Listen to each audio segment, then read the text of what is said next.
I think as we've seen media consolidated over the last couple of decades into the hands of a few,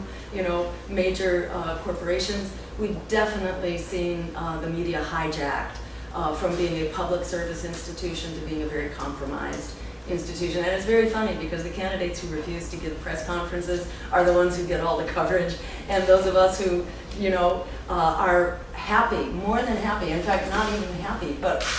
we feel it's absolutely essential to have public dialogue, and that includes with the press, who are essential to our democracy.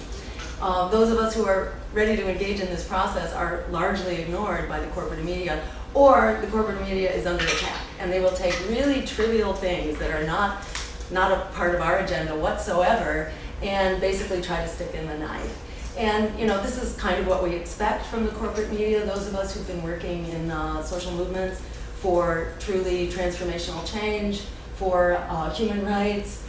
for peace, this unfortunately has become the rule rather than the exception for the corporate media. Is that rather than, how does the phrase go, afflicting the comfortable and comforting the afflicted, which is what the media ought to be doing, the media is generally comforting the comfortable and afflicting the afflicted, and trying to shore up the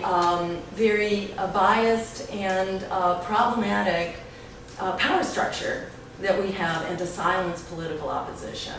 So, I think a lot of people get that now, and that's kind of what's going on in social media, why so many people are tuning out of the corporate press, both the written press and the major televised press. So much of the younger generation has just moved on because they see the corporate press as really an instrument of the economic elite that has thrown us under the bus. So we have a name for that old press. We call them the O-press, or the repress, that make us depressed. So, we do our best because there are people of integrity out there who are working in that system, and we hope to work through them and to reach the American people who really rely on an open media. I mean, you'd think anybody who's not a zombie would understand that we are in deep trouble. This election is not just about what kind of world we're going to have, but whether we're going to have a world or not.